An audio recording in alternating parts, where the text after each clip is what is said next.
Hey! What up? Welcome to the Thursday Exchange World. We have a lot of exciting topics to go on today, as well as talking about our love for film and movies that moved us. Both Stefan and I, we are filmmakers.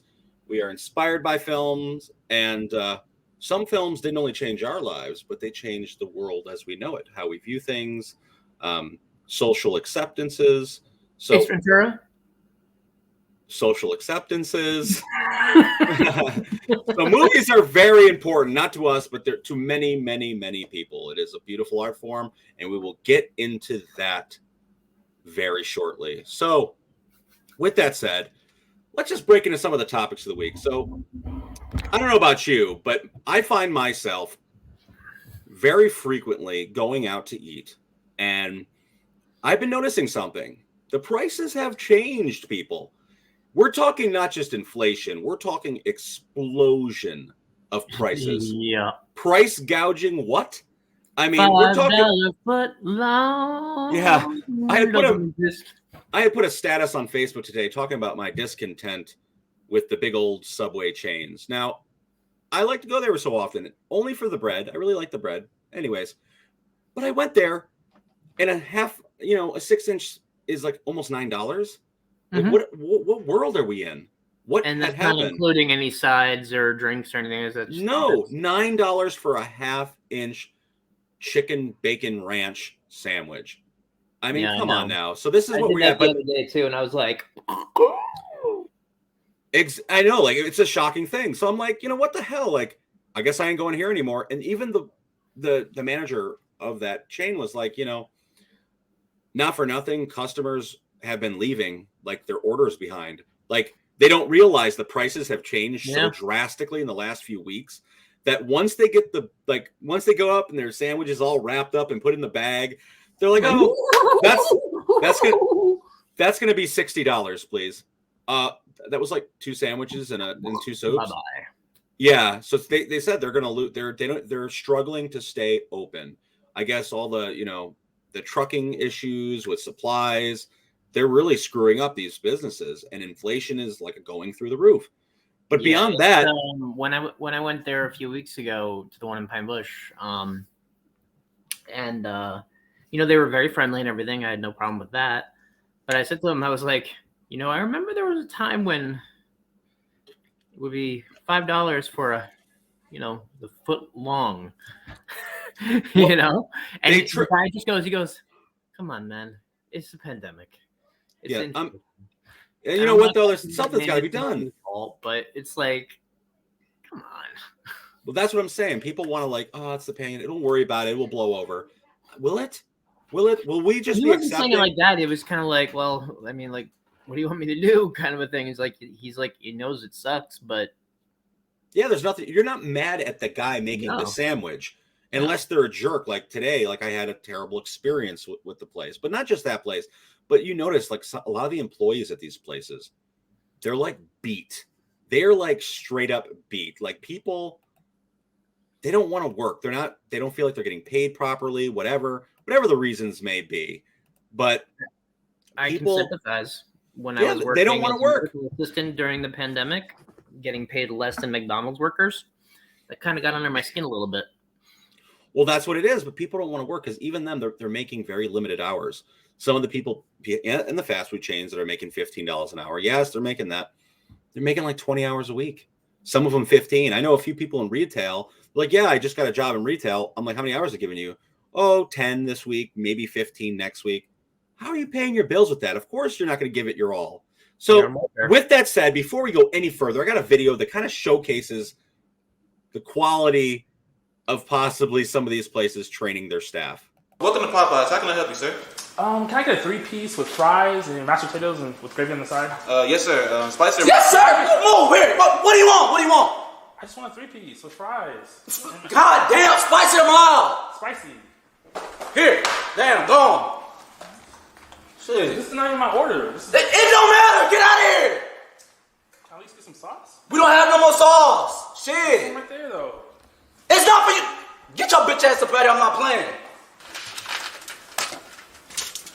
What are you doing? You need to come on. Just put the chicken in the box. Man, this ain't no 5-star restaurant. This is Popeye. Pick it up with your hand. Man, what are you cut. Over here using tongues and shit. Get out of here, you cut. Here. Welcome to Popeye's Heat. Give me 1 sec. Damn, nigga, I said, give me 1 sec. Yeah, that's what I like to hear. You need to take your ass home. Yeah, tell him. Tell him. For real. Nigga, pull up to the window. Hey, it is whatever. It's whatever. Pull up to the window. I don't know if this should be a training video, but sometimes when I'm going out to eat, I swear to God, that gentleman there is the trainer for half of these restaurants. The Ellenville Taco Bell. Every time I go to the window, the guy answers, looks like he wants to punch you in the throat. I'm like, can I have my order, please? Listen, my fiance and I, we go out to this restaurant. I'm not going to name the name because the food is great. But every time there's a certain waitress there, you could tell she's just either miserable or she just hates her life, whatever it is. But like, I'm like fearful sometimes. Like, can I have an extra? Just the look she gives me. Like, she'll walk up to the table and just glare at me. And I'm like, listen, ma'am, we're hungry. It's your job. You know, like the one day, just throwing it out there. Like maybe I'm just a little too bougie when I go to restaurants, which I hear sometimes. Maybe. Okay, so Stefan, if you're going to a pizzeria, and I'm a culinary student. Okay, so all right, Stefan, you go to a pizzeria, right? And the lady places the entire tray of pizza in front of you without anything to pick the pizza up, without a dish or any condiments. I mean, and then doesn't come back. Yeah. Every time you go there, she just puts the pizza right in front of you. Like, damn, man, I know I'm overweight, but Jesus Christ, you think I'm going to eat this whole fucking thing? I don't know. Maybe I'm bougie, but I mean, it just sounds like it's a crappy server. That's what I'm saying. But the whole topic at mine is I think a lot of people now, with everything that's going on, with the inflation that's extreme, the customer, people like me, they come in there, not like me, but they bitch at the wrong people. And I think at the end of the day, a lot of these service people, whether it's, you know, people cutting hair, whether they're, you know, cleaners or, you know, they're service people, they're getting the shit end of the stick. And they're getting true because even the other day, like, sorry to cut you off, but no, like, I went to Hannaford's to go pick up my medication, and they told me that they didn't have it in stock. Now, this is the third time that this has happened, and I have to order my medications every month because they're a controlled substance. You know, it's just Ritalin, but you know, it's not that anybody needs to know that, but whatever. Now you do. But anyways, so yeah, they didn't have it in stock, and I said to him, like, well, how can we prevent this from happening? Because I'm going to be coming here more often because the one that I was going to no longer accepts my insurance, and the other one never has it in stock. So can we do something so that we don't run out? And they said, well, you can call a week in advance and let us know to order it. I'm like, so I have to call my doctor a week in advance to remind them to order the medication that only they can order. And then I have to go to the pharmacy to remind them a week in advance to order my medication every single month. And so finally I said to the woman who worked there, I'm like, look, I know it's not your fault, but can I just speak to a manager? Because I mean, she's like, there's no option in the computer to put a reminder in. I'm like, let me talk to the manager.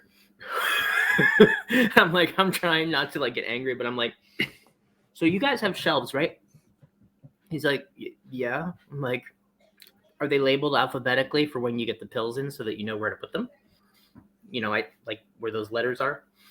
And he's like, yeah. I'm like, and you have access to a sticky pad, correct? Like, how about you write a reminder on a sticky pad and stick it in the spot where it says the first initial of the medication that I need to order it? And you know what thing? The problem is there's so much bureaucracy that you never know. You never know what the real rules are. Well, the rule for them is they're not supposed to keep it in stock because it's a rare medication or it's not a common medication for what they normally have. I'm like, but I'm telling you, like, I'm gonna be here every freaking month. But you say, like, right now, it's not technically that employer's fault. No, and it frustrates I'm trying not the staff. to like get angry at the guy, and I'm like, can you maybe try the sticky note. I think the main objective is here, people, is to try to give, your servers or people that you're dealing with in the general public, and give them the benefit of the doubt for the most part, because it's not their fault that everything's going up. It is crazy though. For the most part. I mean, some people are idiots and just disrespectful, and we'll talk about that here.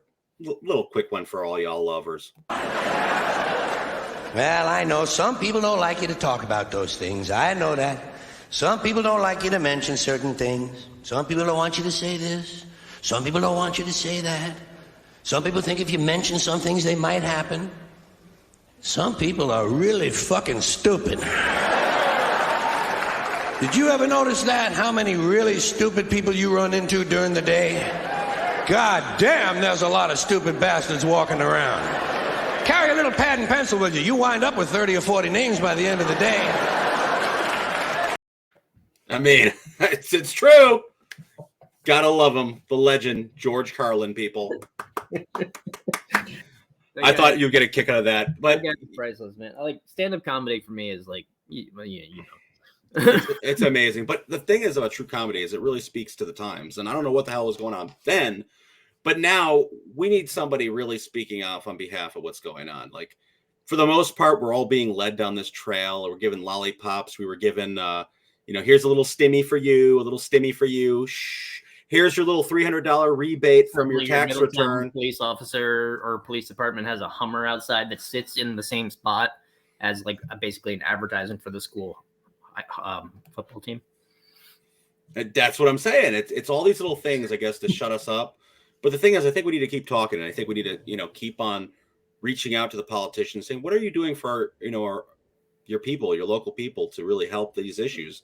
Or what are you doing to keep the word that you say? That you right now, a lot of people, the pandemic has taken over everything, and I don't want to say it's it's a serious matter, and I don't want to say it's an excuse for anything else either. But also, it's getting so much publicity to the point where all the other issues that are happening, you don't even really hear about until you swipe your card, you pull cash out your wallet, and you realize that $100 bill doesn't go as far as it used to. Mm-hmm. So, with that said, they're saying gas is lowering, yet by what? A few pennies? I mean, at the end of the day, that's what we're seeing, a few pennies. But you go to the grocery store and a loaf of bread is like literally like 60 cents, 80 cents more.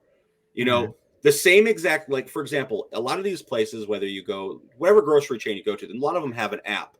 So the same exact items were in your cart. And a lot of times we just refresh to reorder them. Yeah. So the same items in our cart cost us an extra $80 now than they did a few months ago. That's a giant increase. You got places like, the Dollar Tree, who stayed $1 for 30 years. Now is $1.25. People are like, oh, it's only a quarter. Whoa. When did that happen? That happened last month. So I just went there the other day and it was still $1. No, it wasn't. Not at the Dollar Tree. Are you sure it wasn't just $1 or one of the other ones?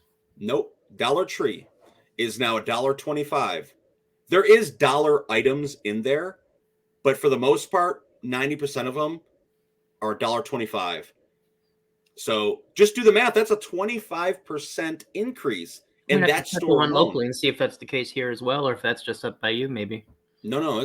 They put out articles and everything letting people know. So I'm pretty certain it's all over. Well, I mean, think about it. You go to Five Below and you got a $15 pair of headphones, and it's like, yeah, but they do have $5 item. Yeah, they still have $5 items though. But the Dollar Tree primarily, like, their items that are under $1 are like maybe a pack of M&Ms, those type of things. But the original items, you go in there for like a roll of toilet paper, some dish soap. I'm dating myself now, and I know I'm not old, but this makes me sound old. But I remember when we were kids, my mom and dad, they would give us $1 each, my sisters and I, and we would go down to the corner store, which is now a vet, and go buy a bunch of goodies. And with $1, we would be able to buy a candy bar, a couple of Dum-Dums or lollipops, or pieces of gum, like some Bazooka, occasionally even a little piece of ice cream for $1. $1. I mean, dude, it's the same thing when I was younger. When I was growing up, I used to walk to the bulk candy store with the little brown paper bags, and you would have like a big Yeah. bag of candy for like $1 or $2. No, that's like $18. Yeah. You want Talk Swedish about- fish that are custom made? We'll take one of your offspring. Oh my God. But it's true. It is true. Like, yes, you don't understand, like that, people don't realize that money, it changes everything. It changes your ability to do things. And on a weird level, it changes your health. Like, oh, I can't pay my medical bills because I got to get groceries that are now $80 more. Like that $80 is health insurance. Yeah. Like, people don't see things like that. And And not only it's that, sad. like, speaking for myself, but like, this is a little bit off topic, but just being out of work for the past 2 weeks because there was like quarantine, like, be grateful if you do have a job and a routine, because even if it's just for a short period of time, like, I don't know about you, but it messes my whole rhythm up, sleeping, everything. I'm like, is it daytime yet? Like, I don't know what's going on. Listen, I'm all for it. Keep on working, people. Now more than ever, you have to be careful of how you spend your money. And like I said, we need to start making moves with how we vote and keep people accountable. I've been saying this forever on the show. And, even the journalists, some of them that were kind of cited during the elections, they're starting to, kind of question the powers that be now to be like, what are you guys doing? So I'm going to show a little video. I want to hear your thoughts. Thank you. Our next question will come from Jennifer Jacobs at Bloomberg. Thanks a lot. Thank you. Okay, thank you. Hold on to it. Ma'am, the U.S. is experiencing record inflation, the worst in 30 years, way beyond expectations. OPEC didn't increase oil production. Can you tell us a little bit about how you would prevent the new spending in your Build Back Better agenda from exacerbating the problem? And also, what else are you going to do to fix this problem with inflation? All right, thank you. Well, let's start with this. Prices have gone up, and families and individuals are dealing with the realities of that bread costs more, that gas costs more. And we have to understand what that means. That's about the cost of living going up. That's about having to stress and stretch limited resources. That's about a source of stress for families that is not only economic, but is on a daily level, something that is a heavy weight to carry. So it is something that we take very seriously, very seriously. And we know from the history of this issue in the United States that when you see these prices go up, it has a direct impact on the quality of life for all people in our country. So it's a big issue, and we take it seriously. And it is a priority, therefore. So we have addressed it in a number of ways. One of the issues that we know is related to this is the supply chain issue that we just discussed. And so on a domestic level, in terms of domestic policy, one of the approaches we have taken is to work with labor unions and to work with municipalities in opening back up and extending the hours of our ports. There are actually 3 I have in mind: Los Angeles, Long Beach, and Savannah. And in fact, part of the infrastructure bill benefit is most recently what we will do to assist Savannah in broadening their ability to be an active port. And we have seen a reduction in the container ships off of the Long Beach and LA ports because of what we have done, which is to extend, as you know, to extend the hours to now 24 hours a day, 7 days a week. But there is also a point that is important to make on the Build Back Better framework. One, it is designed to make it less expensive for working people to live. It was specifically designed to bring down the costs of childcare and increase accessibility and availability. I can't continue to listen to that. It's absolute bullshit. I can't.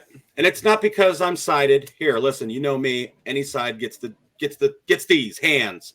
But I will tell you, she did a whole big spiel there, and there was a good, 3 minutes probably of just talking points of reiterating the question that was asked of her. What are you doing? He literally just said, we take it seriously, and this is about how it impacts people's lives, and it's serious, and we treat it seriously. But she's talking about things, or the cost of living. Sure. Things cost more, but we're making things cheaper. But that's not actually true.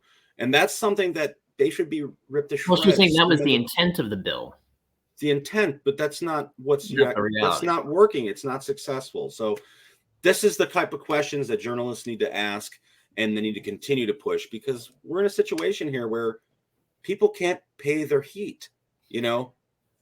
Yeah, In the middle of honestly, winter. like, I don't know what they're gonna do over the next few years, as far as like just the next round of elections coming up and everything. It's just it's a scary time, bro. Like, things are No, weird. you just segued right there. You did it. You did it, Stefan. You did it. I'm sorry. Great. That's a good thing. So that's another thing that's been going on. Listen, in the news lately, there's a lot of things that are going on as far as 2024. I know it's early, it's 2022, but we all know that basically this in the second year of each presidential, That's when the campaign trail starts. the campaign trail start. And there's a lot of word on the streets basically saying that Biden will not run or is possibly incapable of running again. You know, he's an older guy. Complete sentences sometimes. You know, and people are wondering if he's going to run again. So there's a lot of stir of who's going to take the cane. And you've got people like, you know, Harris, who, when was asked on, you know, basically during their publicity stunts, I should call them, you know, will you be the running mate for 2024? People are asking her with Biden, you know, and she has announced, oh, we're only focusing on now. She hasn't even announced the fact that she's going to run again with the president. That could also just be tactics too. Politicians do that all the time. They always say like, "Oh, I'm not going to run," or "No." They leave it open. When in history though has like the, you know, sitting president that has another term not ran? Is it like I don't know. I don't want to speak out of turn, but like unless they're totally impeached, like Nixon or something, yeah, like that they chose not to run again. Like this is a choice. Like it's like the Pope choosing to step down, which has happened in our lifetime. That happened. Usual. So, yeah. So, and then, you know, Harris again, I'll throw up. President Trump has been making motions that he'll run again in 2024. Do you feel like you and President Biden, a president like Biden, would be ready to face him again? Please. Thanks, guys. Thank you so much. Thank you. Look at how cocky she is. Like, you swear like they won by a straight up landslide. You're talking about one of the most close races in like American history. Yeah. You know, like I have friends who are diehard supporters on both ends of the aisle, I guess you would call it. And you tell that to them and laugh at their choice, they'll just about pull a gun on you. You know, and I'm not part of that camp, just to make that clear. But it's, you know, people serious. There's psychos out there, but the fact of the matter is, that's what I'm saying. There's a lot of questions out there about what's going to happen next. Is he going to run? Is he not? Is Trump is throwing out all these things. I don't think he's going to run. Honestly, there's people out there like Mitt Romney, who he's been the moderate, basically for the last 10 years. How is he going to run with half of his family being in a cult cartel, basically in Mexico, where they escaped to so that they could practice a more extreme form of religion? Like, how are we going to elect that guy? He was, you know, he was pretty close. Not close, but I mean, he was nominated by the party. But the party right now, they don't know who to support because they try to turn their back on Trump. But right now, they're still trying to pretend that Trump doesn't exist, other than as a bad dream. Well, they could think that all they want, but right now his poll numbers are higher than anyone that would run. And there's also word on the street about Hillary Clinton stepping back into the ring. And they got, you know, I don't want to misquote it, but I'm pretty sure like it was with the New York Post or one of them, the Wall Street Journal, basically saying they would endorse her to run to basically save our democracy, because they're afraid, you know, basically if Biden chooses not to run, that's a major, that would be a major issue for the Democrats, because it's basically you put all your faith into somebody, you know, he is older, maybe he should worry about his health or whatnot, that would step down. So that would be a bad strife. So there's a guy, Alan, I believe his name is Lichtman. He basically has predicted the last few presidential elections. And this is what he has to say Each about it. time just been who's had the most money. A lot of times, but sometimes like close races, he even sometimes. People have asked me if I have a handle on 2024 as yet. And this is the beauty of the keys to the White House. They specify the exact conditions that determine defeat or victory for the party holding the White House. And you can begin tracking incumbent party prospects from the day after the results become clear. And while everyone is talking about Biden becoming a one-term president, in fact, if Biden runs again, he will have significant advantages for re-election. I'm not making a prediction, but you can start to track it. One of my keys is incumbency, is the sitting president running. Democrats only win that if Biden runs again. With the sitting president running again, you're not going to have a big internal party fight. That's another key. You're not likely to have a big third party movement. Biden is certainly going to achieve major policy changes from the Trump administration. And it doesn't look like the Republicans have anyone who fulfills the challenger charisma key, the once in a generation inspirational candidate like Franklin Roosevelt or Ronald Reagan. I definitely see what he's saying. I definitely do. But at the same time, is it possible that someone like Hillary Clinton, she's getting up there too, and she might figure out this is my last shot, my last opportunity. Should I jump in the ring and go against my own party, but just to take the nomination? That's, I guess, like I said, it's an interesting thing, people. We're definitely going to be talking about it more. I don't want to get too caught up on the craziness. But yeah, we're going to talk a little bit more. There's a lot of other things happening in the White House that I think we need to talk about, with the filibuster rules changing, which kind of change everything. So one more for all y'all. Let's go get this done. This morning, President Biden is defining a stark choice for senators as pressure builds to expand voting rights. Do you want to be on the side of Dr. King or George Wallace? This is the moment to decide, to defend our elections, to defend our democracy. As early as today, Senate Democrats are expected to again try to pass voting rights protections. But their slim majority is short of the 60 votes needed to overcome a Republican Senate filibuster. Republican Mitt Romney called the president's message divisive. He charged that voting against his bill allies us with Bull Connor, George Wallace, and Jefferson Davis. So much for unifying the country. The president, who for decades backed the long-standing filibuster rule, says he supports a limited change and has been urging lawmakers to act. I've been having these quiet conversations with the members of Congress for the last 2 months. I'm tired of being quiet.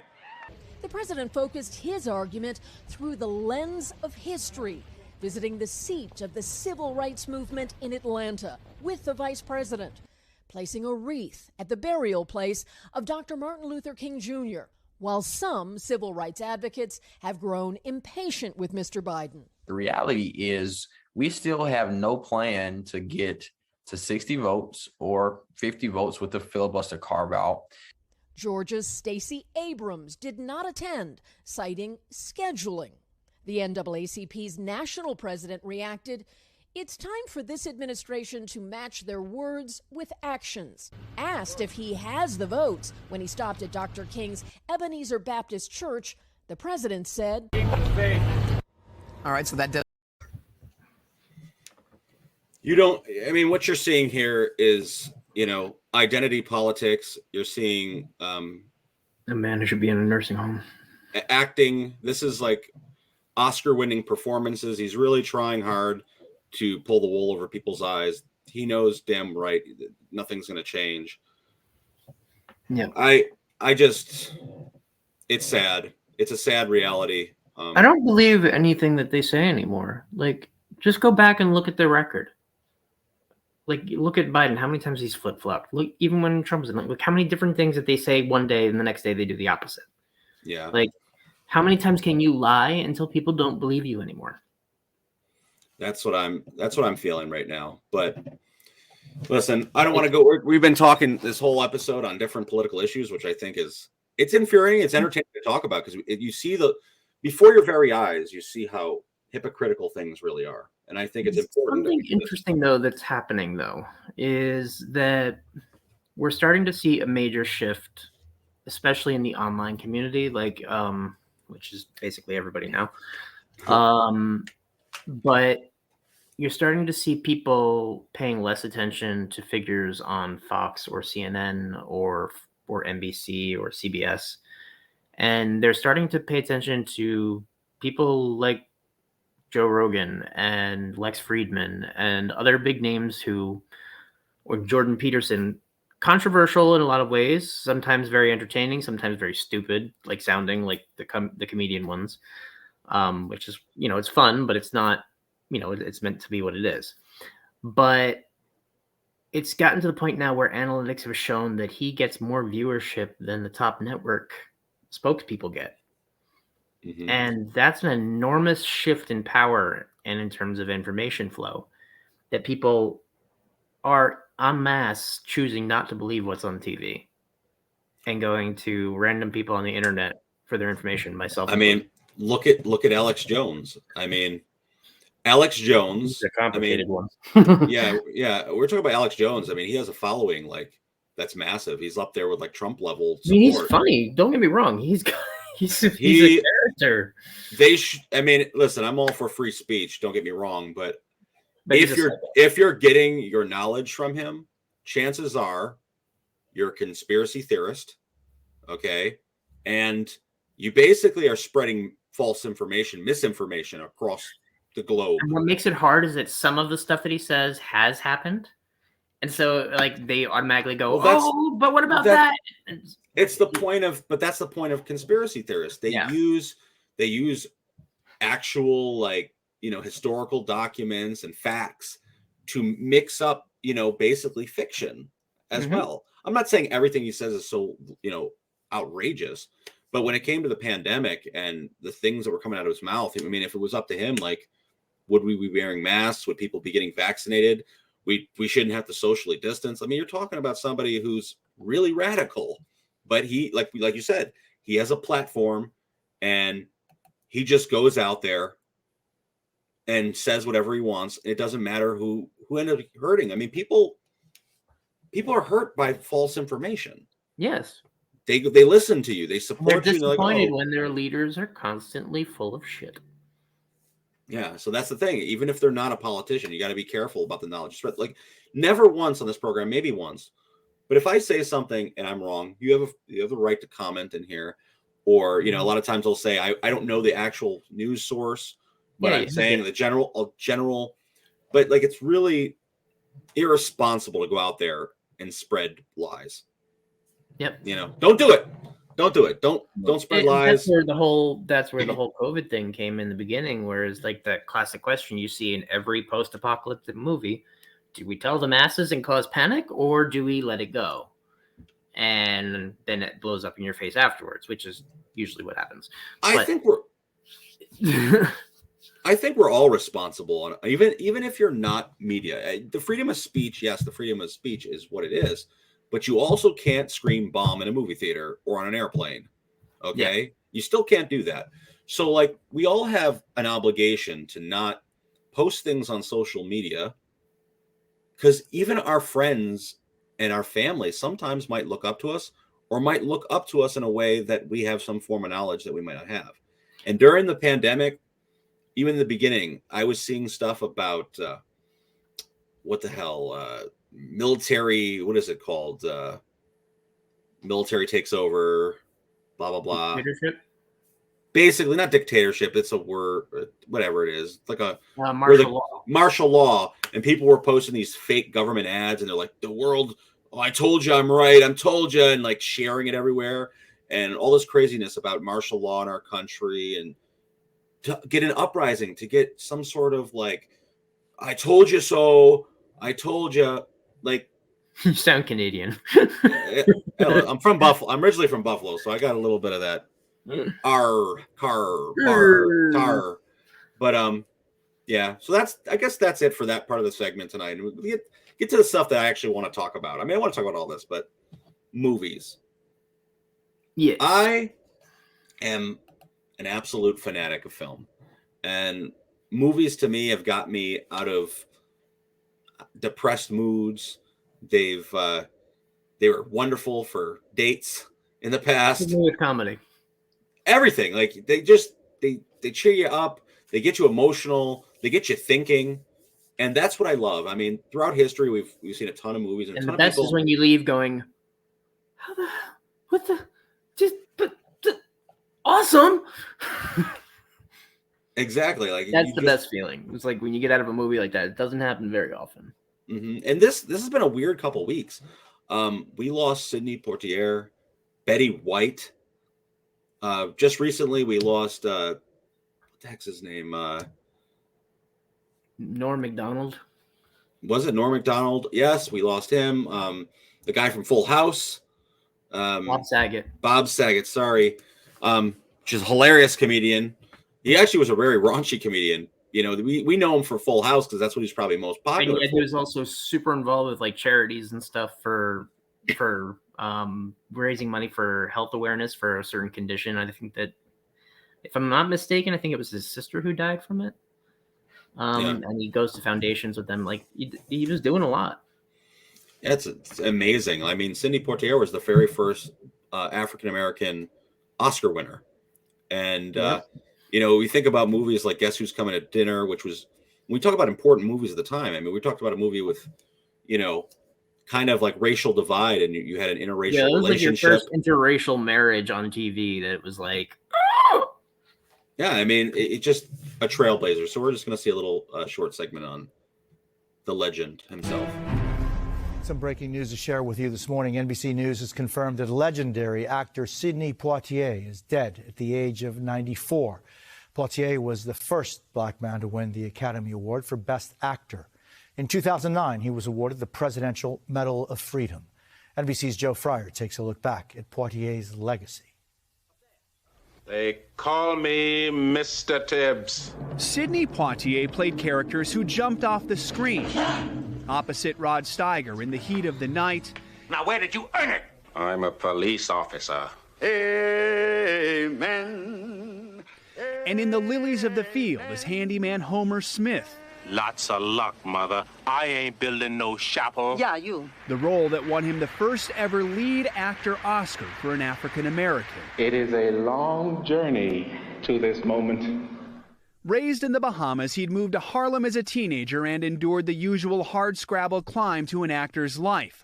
Then came No Way Out, the groundbreaking 1950 Joseph Mankiewicz film about racism. You watch yourself, black boy. Watch how you talk to me. Just shut up. Poitier played a doctor.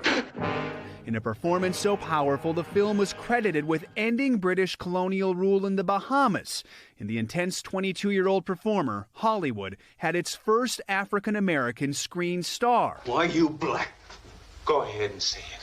A first he would later point out that was too long in coming. If we are 40 million Americans, we certainly ought to have more than one movie star. Maybe I'll get down on my black knees. But he wasn't just a movie star. He was the embodiment of a proud and dignified black point of view in the American conversation about race that accelerated along with the civil rights movement. In '67, he reached Hollywood's mountaintop, its top-earning leading man as Virgil Tibbs, righteous enough to slap in return the white politician who'd slapped him. There was a time when I could have had you shot. And in Guess Who's Coming to Dinner is Dr. John Prentice, half of an interracial couple, telling his disapproving father times have changed. I'm your son. I love you. But you think of yourself as a colored man. I think of myself as a man.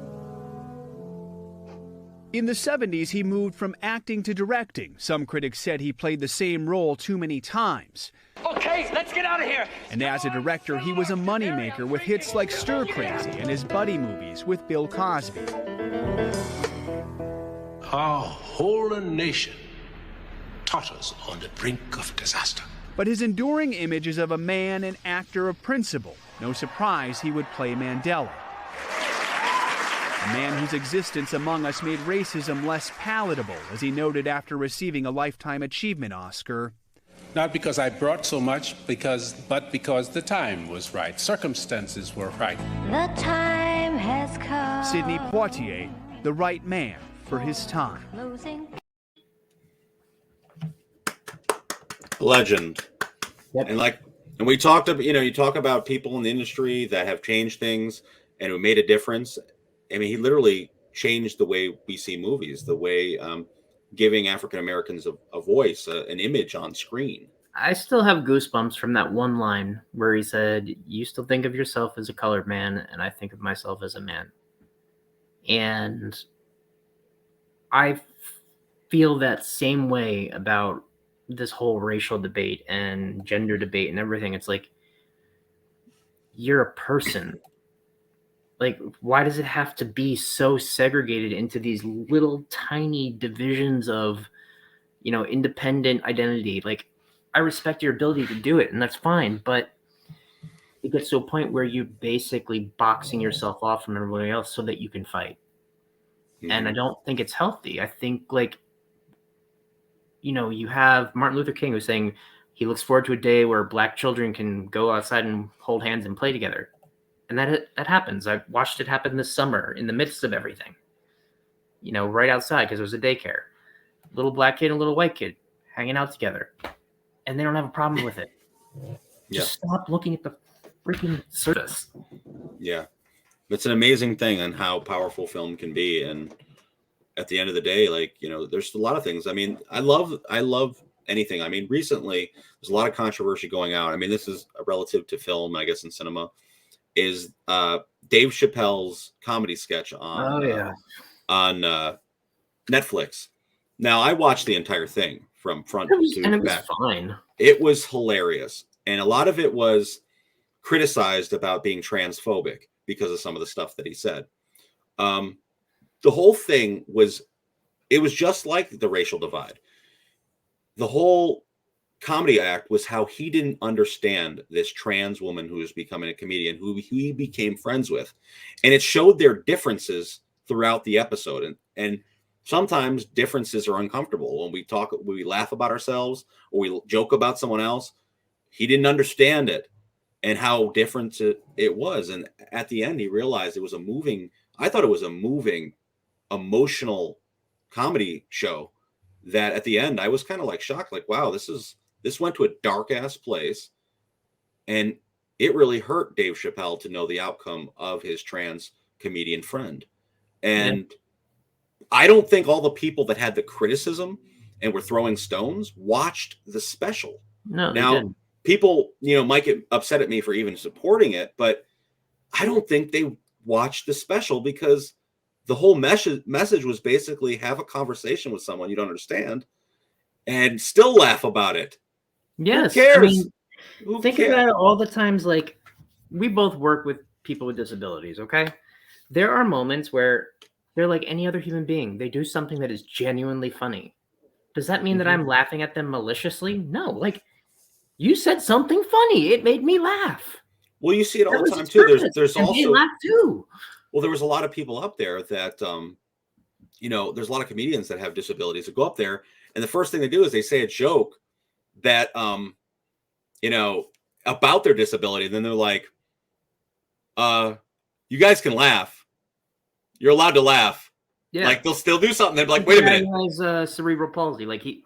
Sometimes he plays on it almost too much, as a joke source, but he'd get out there and be like, yeah, I'm that weird guy, and it's just people are like, oh my God, I can't believe he said that. He's like, it's all right. I'm the guy with CP. It's all right. I get it. It's the political correctness that's kind of limiting what, a lot of these people do. The cancel culture that we talked about in previous episodes, it's all coming full circle. But I think go ahead. I think it's important to have, people string on the boundaries and, open dialogue, freedom of speech. Yes. If they're not spreading hate, and that was, I think, the misinterpretation of that comedy special is people were claiming it was hate speech. Yeah. And I didn't see that like that. And I watched the entire thing. And at some points I was like, damn, he said that, or whoa, that was a low blow. But then he would come back with an upper-handed comment, a compliment. And, I thought it worked perfectly. I don't know. Some of my favorite acts that I've been seeing lately, like with stand-up, are ones that in the past probably I would have found them distasteful because of how harsh and crass they are. But it's almost refreshing to hear because you hear a sanitized version of everybody saying basically what they want and what the media wants you to say, and modifying how they are performing because they're afraid of getting canceled. And then you have a small group of outliers who somehow, a couple of them, they don't really seem to get hit by it. Like, it seems to just flow over them even no matter what.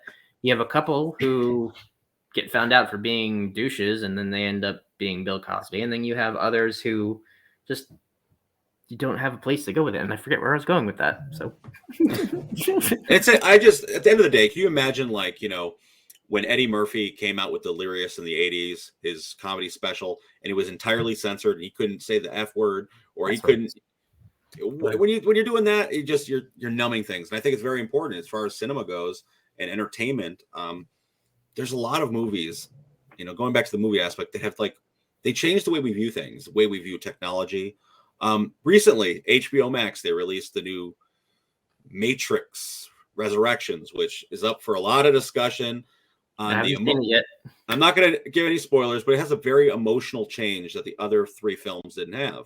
Now, everyone that watched The Matrix, the very first Matrix that came out, I think in '99, they were blown away. It was a spectacle. It was a visual spectacle. Dude, I was having imaginary fights in the car for the next week. I'm like, yeah, man. It was a total spectacle.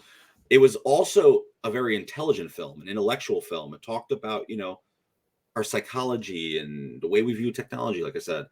And even then the second multiverse. Yeah, the second and the third movie were they were quality too, but I felt like they tried to up the ante for more action and other things. And I think Jurassic for Park me, thing. Yeah, the same thing. And it really changed the way of things. And during that film production, I think it's a really interesting fact that Keanu Reeves gave a majority of his salary during that production to the other cast and crew that were getting paid lower salaries, so that everyone felt like on an even playing field.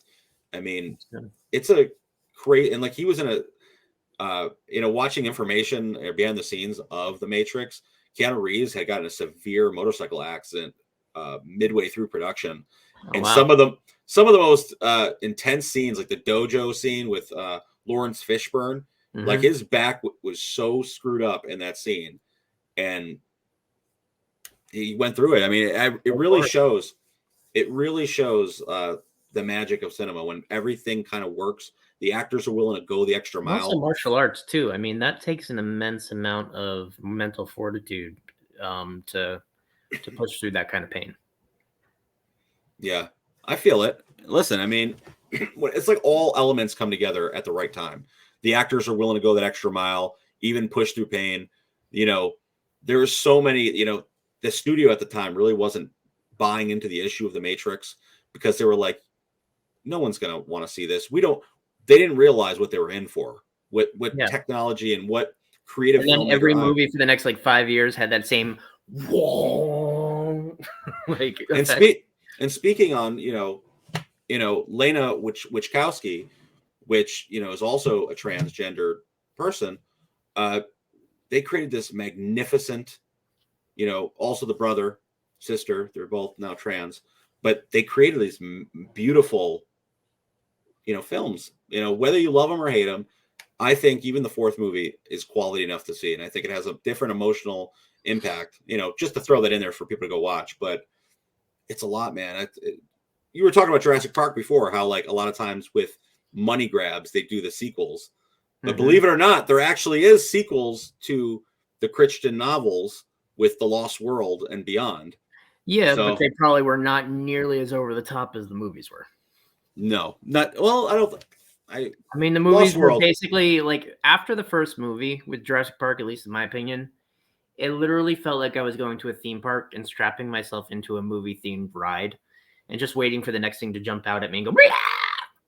You know what, though? I will say this. I think Jurassic Park, for all the viewers out there listening, The first one was amazing. It's amazing, but I also think Part 2 is as well. And a lot of people won't give Part 2 credit because the reason why people complain, I think a lot of people didn't give Part 2 credit because Sam Neill and Laura Dern didn't come back. And the story didn't require them to come back. And I think people were so stuck on Laura Dern and Sam Neill that they were like... Laura Dern was the old guy, right? No, Laura Dern is the blonde woman. Oh, okay. Yeah. Yeah. So, like, I feel like that was one of the main reasons, because if you think about it, it had a unique story. It had a very unique story, a different island where they, you know... But I just feel like a lot of times when people watch those movies, and the first one, you're never going to get the first experience again. I just hope it's not another allegory of how stupid human beings can be despite our intelligence, because we had all these outbreak and contagion and pandemic movies, and we did basically everything play by play, what you're not supposed to do according to those movies. And it was like, am I watching The Walking Dead? Well, talking about stranger than fiction, basically, a few months ago, they found a fossil, which was basically sap of a tree with a mosquito inside from the Jurassic period. Well, they found that before. Yeah, but for all those people that know, that's...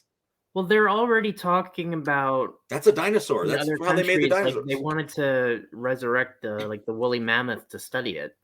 And I'm like, when you take stuff out of an ice core sample that's been dead for thousands of years and you introduce it into a new ecosystem, you don't know what's going to happen. Absolutely not. But I guess that's a joy. That was the whole point of the movie, basically. The whole point of the movie. Don't mess with science. But nonetheless, I think it changed things. The Matrix. When we talk about The Matrix, we talk about Jurassic Park. These movies created franchises, like spin-offs in a way. How many movies came out after The Matrix that kind of copied the same cinematography, choreography style, even costume designs of The Matrix? I don't want to name names because I don't know them off the top of my head, but at the same time, like, it created like a generation of copies. It's like Cloverfield. Yeah. People that watch Cloverfield, now Cloverfield was the shaky cam footage movie about the alien in New York City. And I actually liked Cloverfield a lot. It was intense. It was really intense. But after that, how many found footage movies came out that were like Cloverfield? They had like Blair Witch Project even. Well, Blair Witch kind of started it, but there was like a big gap between Cloverfield and Blair Witch because people didn't realize that the Blair Witch was going to become such a success. Well, while it was happening was very weird too, because it was like watching a social phenomenon where people were believing something that they knew already had to be fake. Like, you're watching, like, you're not going to put murders on the big screen in a movie theater. I'm not going to lie. I will not lie. Listen, I am not going to lie. When you watch the Blair Witch, that is eerie. It's eerie, but like, it's not scary. But honestly, so many people were dead set like, no, dude, it's true. And I'm like, dude, it's Hollywood. Have you? Well, here's the question I'm going to ask you. Had you been around? Well, you were around then. But if you watched the Blair Witch back then, it's not filmed like a movie at all. No, it's not. It's not even filmed like a shit. How they did it too. It's in a way like, and it was the first of its kind. Really, no one did a movie like that. So it was like a very well planned hoax. The ending of that film left hairs standing on the back of my neck. Even to this day, for those of you who have never seen it, watch the movie. Or if you just want to see the ending that I'm talking about, YouTube. The ending's eerie. It's a creepy movie, but what happens? I don't remember. I don't want it. Well, if you don't want it, I don't want to give it away. But it's just it's like a 30-year-old movie. Watch it.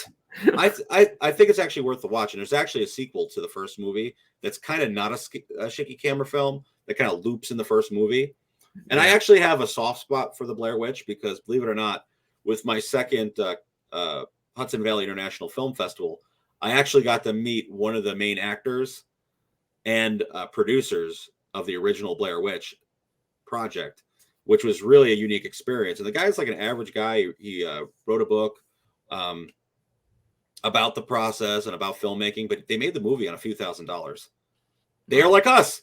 They Sounds make like The magic. Sixth Sense too had like a really small budget too. Well, Sixth Sense was nothing. This movie was made like, I think $5,000, and with that $5,000, they like put it towards the camera and feeding the cast. Like it was really, really limited. But yeah, I mean, the Blair Witch looks very limited, but.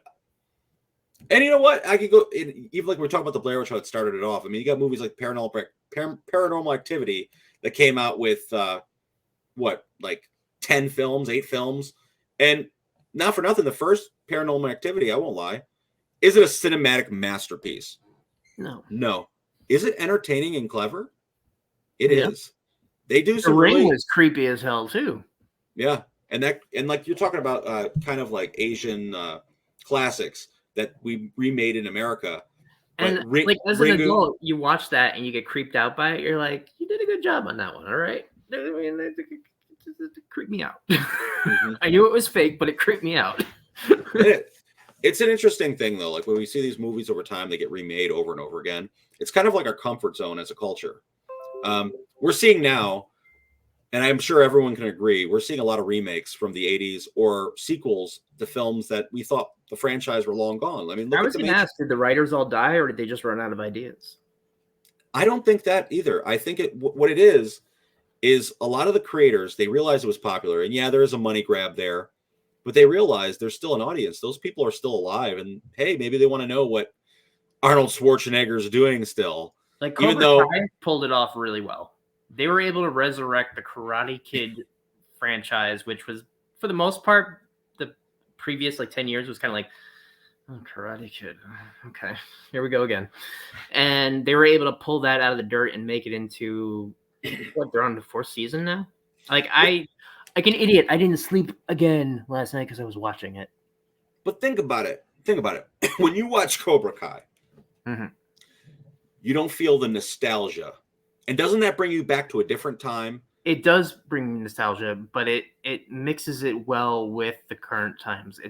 It's I think it's done pretty well. It's cheesy sometimes. I'm not saying, but I'm saying in a creative aspect of it, it gives you the nostalgia to kind of give you closure to a story you once knew as a child. Think about that. How many movies out there, either like the character walked off into the sunset, or we didn't know what happened to him, that we were like, man, I really want to know. Like, I wish they made a sequel. Like, for example, just cut it out there. One of my favorite movies on the top of my list, a lot of people will say, I can't believe that's your favorite movie, is Vanilla Sky. That movie ends on an open ending. How amazing would it be if they made a sequel to Vanilla Sky? I know they never will because of the stars won't align again the same way, but maybe, you never know. Maybe I don't think it was meant to have a sequel though. But as an audience member, I would love to see where David Ames' character goes. And that's the thing. Like, I think that's what happened with Cobra Kai. People were just like curious about what happens with these characters decades later. And just watch, and while it is a little campy sometimes, you're like, oh, okay, that was cheesy. Like, because they're trying to keep it in the aesthetic of like an 80s like show, but mix it in with modern times. However, a lot of the struggles that the people in the show are going through are stuff that like we went through when we were in school, like things that we saw happen. And granted, I didn't have kids attacking me with nunchucks, but I got kicked in the urinals. I got chased. I got beat up. I got not like beat up badly like they do in the show, but kids are mean. Kids are little shits. So when you watch a show like that, though, does it like inspire you to it brings back memories. It makes me feel righteous when they get when the underdog wins, but then it also is frustrating because I watch the underdog make the same mistakes that I would have made at the time, or I did make at the time, or just did something where you're like, no, you're gonna regret that. Like, I like shows that get you emotionally involved. Yeah, and I think that's what it is. There's so many things out there. I could talk about movies all day, and I know we're getting on the hour mark, but there's one last movie I want to talk about, and it hasn't even come out yet. For anyone that knows me, Austin Powers. No. For anybody that knows me, I am a massive Batman fan. I'm also a massive Christopher Nolan fan. So when I found out they were doing another Batman, I was a little nervous until I saw the trailer. And the Batman, I'm not gonna say it looks freaking damn. It looks amazing. It looks incredible. It has a director from the remake of the Planet of the Apes, another film Is that he they more did a like the remake. Ben Affleck kind of Batman, like No, or no. more like, He's more. This is like a noir type Batman film. I feel like they're taking a totally different. They're taking a realistic approach on Batman, but they're also making it darker and I don't know. Like there's things like the Riddler kind of reminds me of like the BTK killer that actually existed. The way the costume design, the way he's communicating. Anyways, with that said, let's watch this trailer. Let's have a reaction. Let's just watch. Here. Push the button. Bruce Wayne, Sorry? I wouldn't be bothering you here, but your people keep telling me you're unavailable.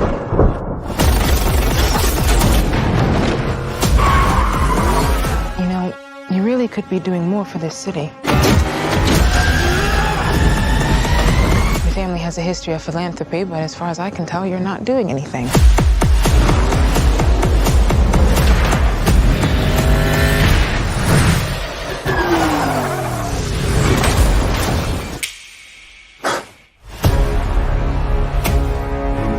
The Riddler is asking for you.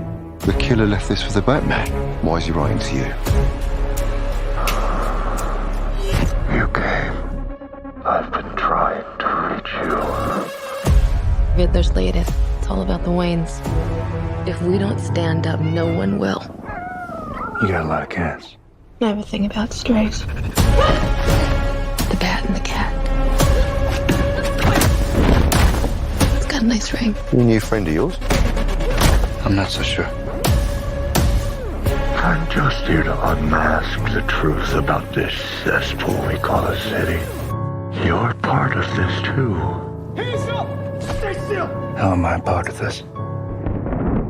Oh, you're really not as smart as I thought you were. Bruce Wayne. All these years, you lied to me, Alfred. We all have our scars, Bruce. He's still a Wayne. He's involved in this? No, he's not involved. How do you know? He's a vigilante. Who are you under there? What are you hiding? Selena, don't throw your life away. Don't worry, honey. I got 9 of them.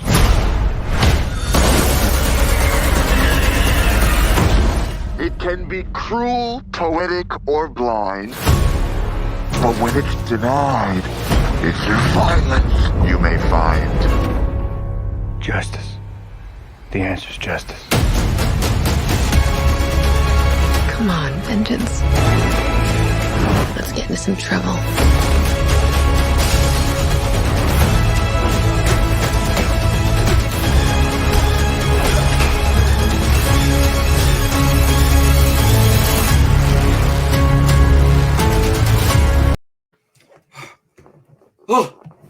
Oh my God.